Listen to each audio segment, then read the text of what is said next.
ಮಾಡಿರೋದು. ಆ ವಿಗ್ರಹನಲ್ಲಿ ತೊಳೆದು ಅಭಿಷೇಕ ಮಾಡಿದಾಗ ಆ ನೀರಿದೆಯಲ್ಲ ಸರ್ ಹರಿದು ಬಂದು ಹೊರಗಡೆ ಹೋಗ್ಬೇಕಲ್ಲ, ಅದಕ್ಕೆ ನೋಡಿ ಒಳಗಡೆಯಿಂದ ಚರಂಡಿ ಮಾಡಿದ್ರೆ ಇಲ್ಲಿಂದ ನೀರು ಹೋಗಿದ್ದು ಅಲ್ಲಿಗೆ ಹೋಗ್ಬಿಟ್ಟು ಅಲ್ಲಿ ವಾಟರ್ ಫಿಲ್ಟರ್ ಇದೆ ಅಲ್ಲಿಗೆ ಹೋಗುತ್ತೆ, ಅಲ್ಲಿಂದ ಸೀದಾ ನದಿಗೆ ಹೋಗಿ ಸೇರುತ್ತೆ ನೀರು. ಆ ಥರ ಮಾಡಿ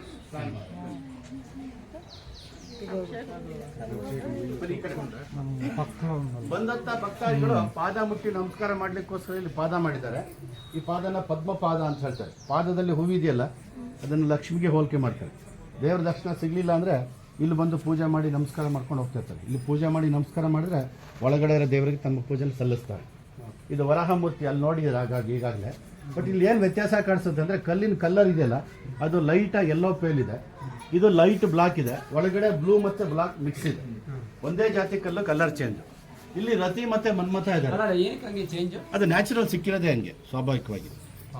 ಕಲ್ಲು ಸಿಕ್ಕಿರೋ ಕಲರೇ ಹಂಗೆ, ಬಟ್ ಒಂದೇ ಜಾತಿ ಕಲ್ಲು ಕಲರ್ ಚೇಂಜ್ ಅಷ್ಟೇ. ಇಲ್ಲಿ ರತಿ ಮತ್ತೆ ಮನ್ಮಥ ಇದ್ದಾರೆ. ರತಿ ಹಣ್ಣನ್ನ ಹಿಡ್ಕೊಂಡಿದ್ರೆ ಮನ್ಮಥ ಕಬ್ಬಿನ ಜಲ್ಲೆನ ಹಿಡ್ಕೊಂಡಿರೋದು. ಇವ್ರನ್ನ ನೀವು ಎಲ್ಲೇ ನೋಡಿದ್ರು ಹೀಗೆ ಜೋಡಿಯಾಗಿ ನಿಲ್ಲಿಸುತ್ತಾರೆ. ದೇವಸ್ಥಾನದ ಭಾಗದಲ್ಲಿ ಇಬ್ಬರನ್ನೂ ಬೇರೆ ಮಾಡಿದ್ದಾರೆ.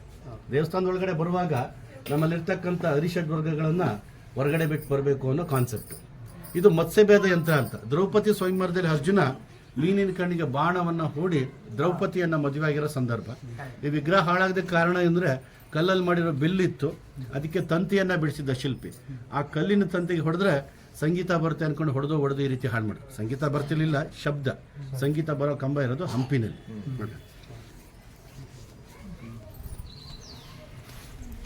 ಕೆಲವು ಕಡೆ ಕೆಂಪು ಬಣ್ಣ ಹೊಡೆದಿರೋದು ಕಾಣಿಸುತ್ತಲ್ಲ ಸರ್, ಇದು ಮೈಸೂರು ಒಡೆಯರ ಕಾಲದಲ್ಲಿ ಮಿರ್ಜಾ ಇಸ್ಮಾಯಿಲ್ ಅಂತ ಬರ್ತಲ್ಲ, ಅವ್ರ ಕಾಲದಲ್ಲಿ ಬಣ್ಣ ತಯಾರಿಸಿ ಹೊಡೆದ್ರು. ಅಂದ್ರೆ ಇದು ನ್ಯಾಚುರಲ್ ಪೇಂಟ್, ಎಲೆಗಳಿಂದ ತಯಾರಿಸಿರೋ ಬಣ್ಣ. ಅದು ಏನಕ್ಕೆ ಅಂದ್ರೆ ಆ ಕಲ್ಲು ಸವಿಬಾರದು ಅನ್ನೋದು ಹೊಡೆದಿರೋದು. ಎಲ್ಲಾ ಕಡೆ ಹೊಡೆದ್ರೆ ಮೂಲ ಅಂತ ಕಾಣಿಸಲ್ವಲ್ಲ, ಹಾಗಾಗಿ ಹೊಡೆದಿಲ್ಲ. ಇಲ್ಲಿಂದ ಮತ್ತೆ ಯಥಾ ಪ್ರಕಾರ ಶಿಲಾಬಾಲ್ಕಿರು. ನಿಮ್ದು ಹಾಗೆ ಹೇಳಿದೆ ಜೀವಾತ್ಮ ಪರಮಾತ್ಮ ಅಂತ, ಮತ್ತೆ ಜೀವಾತ್ಮಕ್ಕೆ ಬರ್ತೀವಿ. ಇಲ್ಲಿ ಗರ್ಭಗುಡಿ ಇದು ಪಾರ್ವತಿ ರೂಪ ಕಾಳಿ ನೋಡಿ. ಕೆಳಗಡೆ ಪೀಠದಲ್ಲಿ ಶಿಲ್ಪಿ ಹೆಸರಿದೆ, ಕಾಣಿಸ್ತದಲ್ಲ ಸರ್, ಹಳೆಗನ್ನಡ. ಹಳೆಗನ್ನಡ ಆದ್ಮೇಲೆ ನೋಡಿ ಇದು ನಡುಗನ್ನಡ. ಇದು ಅಲ್ಲಿ ಕನ್ನಡ ನಂಬರ್ ನೋಡಿ 1629 1429 ಅಂದ್ರೆ 17ನೇ ಶತಮಾನ. ಅಪ್ಪಾಜಿ ಅಪ್ಪ ಅಂತ ಒಬ್ಬ ಮಹಾನ್ ದಾನಿ ಜವಗಲನ್ನ ಊರು ಬರುತ್ತೆ ಇಲ್ಲಿಂದ 28 ಕಿಲೋಮೀಟರ್. ಅವರಲ್ಲಿ ಸುಮಾರು 600 ಎಕರೆ ಜಮೀನು ಇತ್ತಂತೆ ಅವತ್ತಿನ ಕಾಲ. ಅಷ್ಟು ಜಮೀನನ್ನ ದೇವರ ಸೇವೆಗೆ ಬಳಸ್ಕೊಳ್ಳೋಕೆ ಅವರೇ ಬಳಸ್ಕೊಟ್ಟಿರೋ ದಾನ ಪತ್ರ ಬರ್ಕೊಟ್ಟಿದ್ದಾರೆ. ದಾನ ಪತ್ರ ಅಂತ ಬರ್ಕೊಟ್ಟಿದ್ದಾರೆ. ಪತ್ರ ಉಳಿದಿದೆ, ಜಮೀನು ಮಾತ್ರ ಸ್ವಲ್ಪನೂ ಉಳಿದಿಲ್ಲ. ಎಲ್ಲ ಜನನೇ ಹೊಡ್ಕೊಂಡಿದ್ದಾರೆ.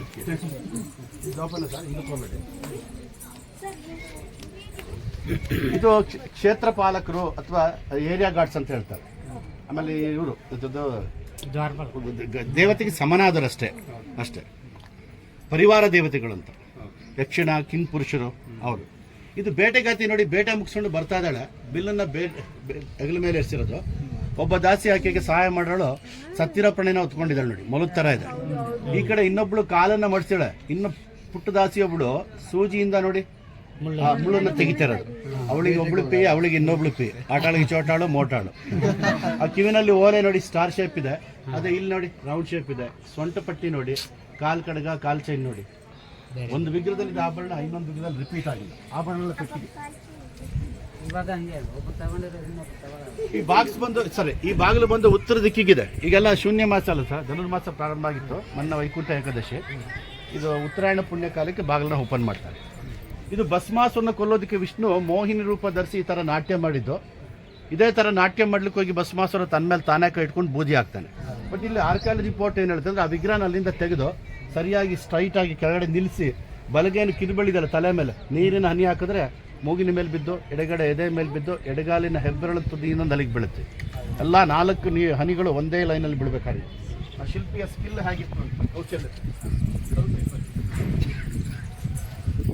ಗೋಡೆ ಮೇಲೆ ನೋಡಿ ಗರುಡ ಮತ್ತು ಹನುಮಂತ ಇಬ್ಬರು ಜಗಳ ಆಡ್ತಿರೋದು ಹಣ್ಣಿಗೋಸ್ಕರ.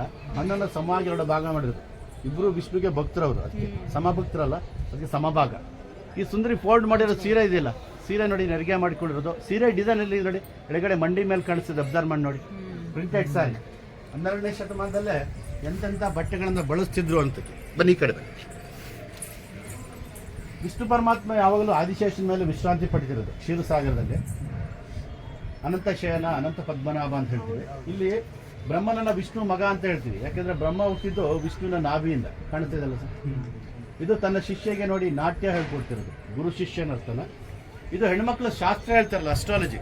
ಎಡಗೈನಲ್ಲಿ ನೋಡಿ ಹೋಲೇಗರಿ ಪುಸ್ತಕ ಇದೆ, ಆಕೆ ಬಲಗೈನಲ್ಲಿ ನೋಡಿ ಹಸ್ತರೇಖೆ ಕಾಣಿಸ್ತಾ ಇದೆ ನೋಡಿ, ಸಣ್ಣದಾಗಿ ಒಂದು ಚಿನ್ನ ಲೈನ್ ನೋಡ್ಬೋದು, ಲೈಫ್ ಲೈನ್ ಅಂತೇಳಿ.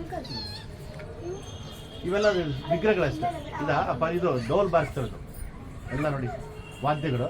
ಮೇಲೆ ಶಿಖರ ಬರುತ್ತಲ್ಲ, ಗೋಪುರದ ನೋಡ್ಬೋದು. ಅಂದ್ರೆ ಇಲ್ಲಿ ಒಬ್ಬ ವ್ಯಕ್ತಿ ಒಂದು ಪ್ರಾಣಿ ನೋಡ್ತಾರೆ, ಒಂದು ಪ್ರಾಣಿ ತಿಂದು ಇನ್ನೊಂದು ಪ್ರಾಣಿ ಬದುಕುತ್ತಾರೆ, ಆಹಾರ ಸರಪಳಿ ಹೇಗೆ ಒಂದಕ್ಕೊಂದು ಹೊಂದ್ಕೊಂಡಿದೆ ಅಂತ. ಗಂಡು ಬೇರುಂಡ ನೋಡಿ, ಇಲ್ಲಿ ಸಿಂಹ ಮತ್ತೆ ಆನೆಗೆ ಹಾವು, ಹಾವಿಗೆ ನೋಡಿ ಈ ಥರ ಆಹಾರ ಸರಪಣಿ ಅಂತ ಮೊಸಳೆ ಇದೆ. ಇದು ಬಂದು ಶಾಸ್ತ್ರ ಹೇಳೋಳಿ, ಇವಳು ಶಕುನ ಶಾರದೆ ಅಂತ. ಸರಿ, ಇದು ಆ ಸುಂದರಿ ಮುಖಾನ ಗಮನಿಸಿದ್ರೆ ಮುಖದಲ್ಲಿ ತುಂಬ ಸುಸ್ತು ಕಾಣಿಸುತ್ತೆ, ಆಯಾಸ ಆಗಿದೆ. ಅದಕ್ಕೆ ಕೈನಲ್ಲಿ ನೋಡಿ ಬೀಸಣಿಗೆ ಇಟ್ಕೊಂಡಿದ್ದಾರೆ, ಪಂಕನರ್ತನ ಅಂತ. ಬಟ್ ಆ ಸುಂದರಿ ಮುಖದಲ್ಲಿ ಆ ಭಾವನೆನ ಕ್ರಿಯೇಟ್ ಮಾಡಬೇಕಲ್ಲ, ಅದಕ್ಕೆ ಶಿಲ್ಪಿ ಏನು ಮಾಡಿದಾನೆ, ಕಣ್ಣಿನ ರೆಪ್ಪನಿಗೆ ಡೌನ್ ಮಾಡಿದ್ದಾನೆ. ಅಬ್ಸರ್ವ್ ಮಾಡಿ ನೋಡಿ, ಕಣ್ಣಿನ ರೆಪ್ಪೆ ಡೌನ್ ಮಾಡಿ ಕೈನಲ್ಲಿ ಬೀಸಣಿಗೆ ಕೊಟ್ಟಿದ್ದಾನೆ. ಸಂಗೀತ ವಾದ್ಯ ನಾಗವೀಣ. ಈ ಮುಖದಲ್ಲಿ ಸುಸ್ತಿದೆಯಲ್ಲ, ಸ್ವಲ್ಪ ಆ ಕಡೆ ಬನ್ನಿ, ಈ ಹ್ಯಾಂಗಲಿಂದ ನೋಡಿ, ಇಲ್ಲಿಂದ ಈ ಸುಂದರಿ ಮುಖದಲ್ಲಿ ಒಂಥರ ಗಂಭೀರತೆ ಕಾಣಿಸುತ್ತೆ, ಜಂಬತ್ತರ. ಇಲ್ಲಿ ಏನ್ ಮಾಡಿದಾನೆ ಶಿಲ್ಪಿ, ಕಣ್ಣಿನ ಮೇಲೆ ಹುಬ್ಬು ಬರುತ್ತಲ್ಲ ನೋಡಿ, ಇಲ್ಲಿ ಹುಬ್ಬನ್ನ ಎತ್ತರ ಮಾಡಿದ್ದಾನೆ, ಕಾಣಿಸ್ತಾ ಇದೆ ಸರ್, ಗರ್ವಿಷ್ಠೆ ಅಂತ. ಅಲ್ಲಿ ನೋಡಿ ಕಣ್ಣಿನ ರೆಪ್ಪೆನ ಹೇಗೆ ಡೌನ್ ಮಾಡಿದ್ದಾನೆ. ಅಂದ್ರೆ ಇದನ್ನೆಲ್ಲ 900 ವರ್ಷಗಳಿಂದ ಫೋಟೋ ನೋಡ್ಕೊಂಡು ಬಿಡಿಸಿಲ್ಲ, ಎಲ್ಲ ಇಮ್ಯಾಜ್ ಮಾಡ್ಕೊಂಡಿರೋದು. ಬನ್ನಿ, ಹೇರ್ ಕಟ್ ಅಲ್ಲಿ ನೋಡಿ ಬಾಬ್ ಕಟ್ ಇದೆ ನೋಡಿ, ಇಲ್ಲಿ ಫ್ರಂಟ್ ಕಟ್ ಇದೆ, ಹಿಂದಿ ಆರ್ಟಿಸ್ಟ್ ಸಾಧನ ಹೇರ್ ಕಟ್ ಅಂತ ಹೇಳ್ತಾರೆ ನೋಡಿ. ತಲೆ ತುಂಬಾ ಗುಂಗುರು ಕೂದಲಿದೆ, ಕಾಣಿಸ್ತಾ ಇದೆ ಸರ್. ಇಲ್ಲಿ ಶಂಖ ಬರುತ್ತಲ್ಲ, ಊದೋ ಶಂಖ ನೋಡಿ, ಶಂಖದ ತರ ಜಡೆ ಕಟ್ಟೋದು ಕಾಣಿಸ್ತಾ ಇದೆ. ಕೆಲವು ಹೆಣ್ಮಕ್ಳು ತಲೆ ಕೂದಲನ್ನು ತುಂಬಾ ಉದ್ದ ಬೆಳೆಸ್ತಾರೆ, ಅಶ್ವಕೇಶಿ ಅಂತ.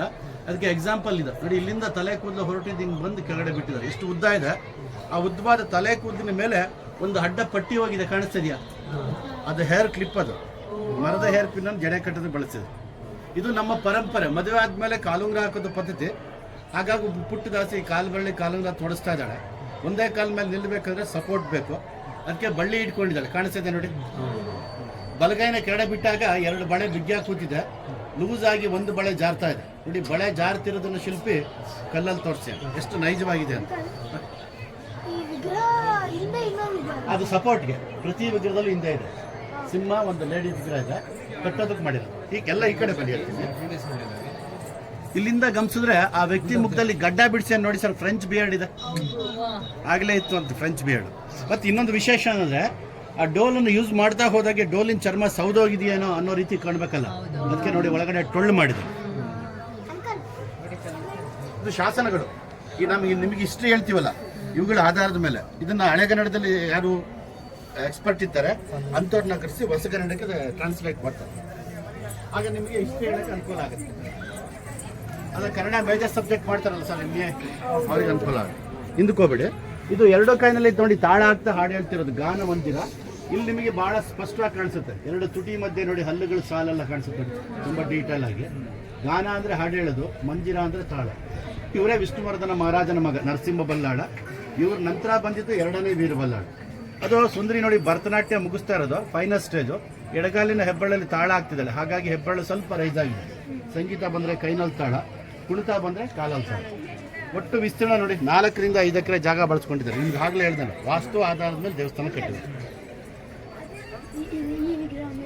ಇದು ವಿಷ್ಣು ನರಸಿಂಹದೇವರು, ಅದಕ್ಕೆ ನರಸಿಂಹ ಬಲ್ಲಾಳ ಅಂತ ನಿಮ್ಗೆ ಹೇಳ್ತಾರೆ. ನರಸಿಂಹ ಬಲ್ಲಾಳನ ಬಂದಿದ್ದು ವೀರ ಬಲ್ಲಾಳ. ಅಂದರೆ ಅಜ್ಜ ಮತ್ತು ತಂದೆದು ಮಾತ್ರ ಇಲ್ಲಿ ಇಟ್ಟಿದ್ದಾರೆ. ಆ ಕಂಪ್ಲೀಟ್ ಮಾಡ್ತಾರಲ್ಲ ದೇವಸ್ಥಾನ, ಅವ್ರದ್ದು ಫೋಟೋ ಇದ್ದಿದ್ದು, ವಿಗ್ರಹ ಇಲ್ಲ ಎಲ್ಲೂ ಇಟ್ಟಿಲ್ಲ. ಬನ್ನಿ, ಆ ಕಂಬಕ್ಕೆ ಹೋಗಿ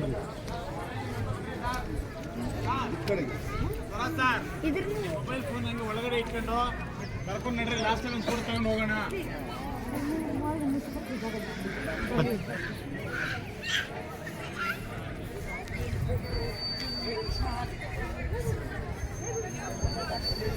ఊరికే బేజారాయి అలా చూసేది. ఏంది చూసాక లేకుండా ఇట్లా చూసేది అంతే. నిజంగా వీడు ఏంది చూసేది, ఊరికే గ్యాలరీలో ఓపెన్ చేసి చూస్తాం కదా. 1414ರಲ್ಲಿ ದ್ವೈಚಪ್ಪ ದಂಡನಾಯಕ ಇದನ್ನು ನಿರ್ಮಾಣ ಮಾಡಿದ್ರು. ಈ ಕಂಬ ಏನು ಹೇಳುತ್ತಂದ್ರೆ, ಇದುವರೆಗೂ ನೀವು ಕಲೆ ಬಗ್ಗೆ ನೋಡ್ತಾ ಬಂದ್ರಿ, ಈ ಕಂಬ ಸೈನ್ಸನ್ನು ಹೇಳುತ್ತೆ, ಸೈಂಟಿಫಿಕ್ ಆಗಿ ಎಷ್ಟು ಅಡ್ವಾನ್ಸ್ ಇದ್ರು ಅಂತ. ನೋಡಿ, ಅದು ವಾಹನ ಮಂಟಪ ಆಗಲೇ ನೋಡಿದ್ರಲ್ಲ, ಇದು ದೇವಸ್ಥಾನದ ಮಾಡೆಲ್. ಇದು ಗ್ರಾನೈಟ್ ಅನ್ನ ಬಳಸ್ತಾರೆ, ಬಳಪದ ಕಲ್ಲಲ್ಲ ಇದು. ಅಂದಾಜು 36 ಅಡಿ ಎತ್ತರ ಇದೆ, 16,000 kg ತೂಕ ಇದೆ. ಈ ಕಂಬಕ್ಕೆ ಮೇಲೆ ಹತ್ಬಿಟ್ಟು ಎಣ್ಣೆನ ಹುಯ್ದು ದೀಪ ಹಚ್ಚಿದ್ರು. ಕಲ್ಲಲ್ಲಿ ಮಾಡಿರೋ ಪಾತ್ರೆ ಇದೆ, ಅದಕ್ಕೆ ದೀಪ ಸ್ತಂಭ ಅಂತ. ಒಂದು ಕಂಬ ನಿಲ್ಲಬೇಕಂದ್ರೆ ಸಪೋರ್ಟ್ ಬೇಕು, ಮತ್ತು ಏನಾದ್ರು ಮೆಟೀರಿಯಲ್ ಬಳಸಿರ್ಬೇಕು. ಈ ಕಂಬ ಇದೆಲ್ಲ ಸುಮ್ಮನೆ ತಂದಿಟ್ಟಿದ್ದಾರೆ, 4 ಮೂಲೆ ಕಂಬದಲ್ಲಿ ಬೇಕಾದ್ದು 3 ಮೂಲೆ ಟಚ್ ಆಗಿದೆ. ಒಂದು ಸೈಡ್ ಗ್ಯಾಪ್ ಇದೆ. ಈ ಆಂಗಲ್ ಸ್ವಲ್ಪ ಬಾಡಿ ಬೆಂಡ್ ಮಾಡಿ ನೋಡಿ, ಆ ಬಲಕ್ಕೆ 3 ಮೂಲೆ ಟಚ್ ಆಗಿದೆ. ಈ ಸೈಡ್ ಗ್ಯಾಪ್ ಇದೆ. ಆ ಸೈಡ್ನಲ್ಲಿ ನಾವು ಪೇಪರ್ ಕರ್ಚಿಪ್ನ ಪಾಸ್ ಮಾಡ್ಬೋದು. ಆ ಥರ ಅದ ಕರೆಕ್ಟ್. ಆದ್ರೆ ಇಲ್ಲಿ ಪೇಪರ್ ಖರ್ಚಿಗೆ ಪಾಸ್ ಆಗುತ್ತೆ ಅನ್ನೋ ಮುಖ್ಯ ಅಲ್ಲ, ಕಂಬ ಹೇಗೆ ನಿಂತ್ಕೊಂಡಿದೆ. ಕಂಬ ಏನಾಗಿದೆ, ಕೆಳಗಡೆ 4 ಮೂಲೆ ಅಗಲ ಆಯಿತು ಒಂದು ಹಂತದವರೆಗೆ. ಆಮೇಲೆ ಕಂಬ ಹೋಗ್ತಾ ಹೋಗ್ತಾ ಸಣ್ಣದಾಗ್ತಿದೆ. ಕೆಳಗಡೆ ಏನಾಯಿತು, ಒಂದು ಬ್ಯಾಲೆನ್ಸ್ ಸಿಕ್ತು. ಮತ್ತು ನಾವು ಪ್ರೆಸೆಂಟ್ ನಾವು ನಿಂತಿರೋ ಜಾಗ ಇಡೀ ಬೇಲೂರು ಸಿಟಿನಲ್ಲಿ ಎತ್ತರವಾದ ಸ್ಥಳದಲ್ಲಿ ನಿಂತಿದ್ವಿ. ಎಲ್ಲ ಕಡೆ ಭೂಕಂಪ ಆದಾಗ ಇಲ್ಲೂ ಆಗುತ್ತೆ. ಆದರೆ ಏನಪ್ಪ ವಿಶೇಷ ಅಂದರೆ ಅರ್ಧ ಕಿಲೋಮೀಟ್ರ್ ಸರೌಂಡಿಂಗ್ ಮಾತ್ರ ಎಂಥ ಭೂಕಂಪ ಆದ್ರೂ ಇಲ್ಲಿ ಏನೂ ಆಗಲ್ಲ. ಇಲ್ಲಿ ಹತ್ತಕ್ಕಾಗಲ್ಲ ಇಲ್ಲಿ. ಅಂದರೆ ಇದು ದೊಡ್ಡ ದೊಡ್ಡ ಕಲ್ಲು ಬಂಡೆ ಗಟ್ಟಿಯಾಗಿರೋ ಮಣ್ಣಿಂದ ಕೂಡಿದೆ. ಮಣ್ಣಿನ ಸ್ಟ್ರೆಂತು ಎಲ್ಲ ಲೆಕ್ಕಾಚಾರ ಹಾಕೊಂಡೆ ದೇವಸ್ಥಾನ ಕಟ್ಟಿದ್ದಾರೆ. ಮತ್ತು ಸಮುದ್ರ ಮಟ್ಟಕ್ಕಿಂತ 3300 ಅಡಿ ಎತ್ತರ ಇದೆ ಅಬೌವ್ ಸೀ ಲೆವೆಲ್. ಬನ್ನಿ ಸರ್. ಮತ್ತು ಎಂಥ ಗಾಳಿ ಬಂದರೂ ಕಂಬ ಸ್ವಲ್ಪನೂ ಹೊಲಗಾಡಲ್ಲ. ಅದು ಹೇಗೆ ಅಂದರೆ ನೋಡಿ, ಅಲ್ಲೊಂದು ರಂಧ್ರ ಮಾಡಿದರೆ 2 and 2 ಗ್ಯಾಪ್ ಇದೆ ಮಾಡಿ. ಇದನ್ನ ಪರ್ಪಸ್ಲಿ ಮಾಡಿರೋದು. ಏನು ಉದ್ದೇಶ ಅಂದರೆ ಗಾಳಿ ಪಾಸ್ ಆಗಲಿಕ್ಕೆ. ಗಾಳಿ ಏನಾದ್ರು ಹೋಗಿರಲಿಲ್ಲ ಅಂದರೆ ಕಂಬ ಶೇಕ್ ಆಗೋ ಚಾನ್ಸ್ ಇರುತ್ತೆ. ನೀವೆಷ್ಟೇ ದೊಡ್ಡ ಬ್ಯಾನರ್ ಬರ್ದು ಹಾಕಿರಿ, ಸಿಂಪಲ್ ಆಗಿ 4 ತೂತು ಮಾಡಿದ್ರೆ ಸಾಕು, ಆ ಬ್ಯಾನರ್ ಹರಿದೋಗಲ್ಲ. ಇಲ್ಲಾಂದ್ರೆ ಬಟ್ಟೆ ಹರಿದೋಗೋ ಚಾನ್ಸ್ ಇರುತ್ತೆ ಬ್ಯಾನರ್. ಅದೇ ಥರ ಗೋಪುರ ಯಾಕೆ ಸೇಫ್ಟಿ ಆಗಿದೆ, ಗೋಪುರದಲ್ಲಿ ಬಂದು ಗಾಳಿ ಎಲ್ಲ ಗೋಪುರದಲ್ಲಿ ಪಾಸ್ ಆಗ್ತಾ ಇರುತ್ತೆ. ಕಿಟಕಿನಲ್ಲಿ ಸಾಕು, ಕಿಟಕಿನಲ್ಲಿ ಪಾಸ್ ಆಗೋದ್ರಿಂದ ಗೋಪುರಕ್ಕೆ ಪ್ರೆಸರ್ ಕಡಿಮೆ. ಸೊ ಹಾಗಾಗಿ ಗೋಪುರ ಸೇಫ್ಟಿ. ಅಲ್ಲಿಂದ ನೋಡಿ ನೆಲ ಎತ್ತರ ಇದೆ, ಗೋಡೆಯಿಂದ ನೋಡಿ ನೆಲ ನೋಡಿ, ಅದು ನಮ್ಮ ಕಡೆ ಬರ್ತಾ ಬರ್ತಾ ಲೈಟ್ ಆಗಿ ಸ್ಲೋಪ್ ಆಗ್ತಿದೆ ನೋಡಿ, ತಗ್ಗಾಗ್ತಿದೆ. ಇಲ್ಲಿ ನೋಡಿ ಆ ಕಡೆ ಪೂರ್ತಿ ನೋಡಿ ಫುಲ್ ತಗ್ ಮಾಡಿದ್ದಾರೆ. ಇದು ಏನಕ್ಕೆ ತಗ್ ಮಾಡಿ ಕಟ್ಟಿದ್ದಾರೆ ಅಂದ್ರೆ ಇದು ಕೂಡ ಹೆಚ್ಚು ಮಳೆ ಬೀಳೋ ಪ್ರದೇಶ. ವರ್ಷದಲ್ಲಿ 8 ತಿಂಗಳು ಮಳೆ ಬೀಳುತ್ತೆ. ಮಳೆ ಬಿದ್ದಾಗ ಮಳೆ ನೀರು ಎಲ್ಲೂ ಶೇಖರಣೆ ಆಗಬಾರ್ದು. ಅರ್ಧ ಗಂಟೆ ಒಳಗೆ ಪಾಸ್ ಆಗ್ತಾ ಇರಬೇಕು. ಅಲ್ಲಿ ಚರಂಡಿ ಇದೆ, ಅಲ್ಲಿ ಚರಂಡಿ ಇದೆಲ್ಲ, ಆ ಚರಂಡಿ ಮೂಲಕ ನದಿಗೆ ಹೋಗುತ್ತೆ ನೀರು ಡೈರೆಕ್ಟ್. ಅಂದ್ರೆ ಇಡೀ ದೇವಸ್ಥಾನ ಪ್ಲಾನ್ ಮಾಡಿ ಕಟ್ಟಿದ್ದಾರೆ. ಇದಕ್ಕಿಂತ ಗೋಪುರ ಇತ್ತು, ಇಲ್ಲಿದೆಲ್ಲ ಸರಿ ತರ ಗೋಪುರ ಬೇರೆ, ಶಿಖರ ಬೇರೆ. ಗೋಪುರ ತರ ಇತ್ತು, ಅದು ಗಾಳಿ ಮಳೆಗೆ ಸಿಕ್ಕಿ ಹಾಳಾದ ಕಾರಣಕ್ಕೆ 300 ವರ್ಷಗಳಿಂದ ಮೈಸೂರು ಒಡೆಯರ ಕಾಲದಲ್ಲಿ ಈ ಗೋಪುರನ ತೆಗೆದು ಫ್ಲಾಟ್ ಮಾಡಿದ್ದಾರೆ. ಇಲ್ಲೂ ಇಲ್ಲ, ಹಳೇಬೀಡು ಇಲ್ಲ. ಸೋಮನಾಥಪುರ ತಲಕಾಡಿಗೆ ಹೋದ್ರೆ ನೀವು ಈ ರೀತಿ ಗೋಪುರಗಳನ್ನು ನೋಡ್ಬೋದು. ನಾನು ಹೇಳಿದ್ನಲ್ಲ ಸರ್, ಸುಮಾರು 1000 ಜನ ಶಿಲ್ಪಿಗಳಿಗೆ ಸೇರ್ಕೊಂಡು ಕೆಲಸ ಮಾಡಿದ್ದಾರೆ. ಹಾಗಾಗಿ ಇದು ಟೀಮ್ ವರ್ಕ್, ತಂಡದ ಕೆಲಸ. ಹೊಯ್ಸಳರ ಶಿಲ್ಪಕಲೆ ಅಂದರೆ ಅವ್ರದ್ದು ಬೇರೆ ಲೆವೆಲ್. ನಾವೇನು ಹೇಳಿದ್ದೀವೋ ಏನೂ ಅಲ್ಲ ಅಂತಲೇ ಹೇಳೋದು, 1%. ಸೊ ನಾನು ಹೇಳಿದ್ರೆ ನಿಮ್ಗೆ ಅರ್ಥ ಆಗಿದೆ ಅಂತ ತಿಳ್ಕೊಂತೀನಿ. ಇಲ್ಲಿ ಲಕ್ಷ್ಮೀ ದೇವಸ್ಥಾನ ಇದೆ, ಎಲ್ಲ ದರ್ಶನ ಮಾಡ್ಕೊಳ್ಳಿ, ಎಲ್ಲಿ ಬೇಕಾದ್ರೂ ಫೋಟೋಗ್ರಫಿ ಮಾಡ್ಕೊಳ್ಳಿ. Thank you.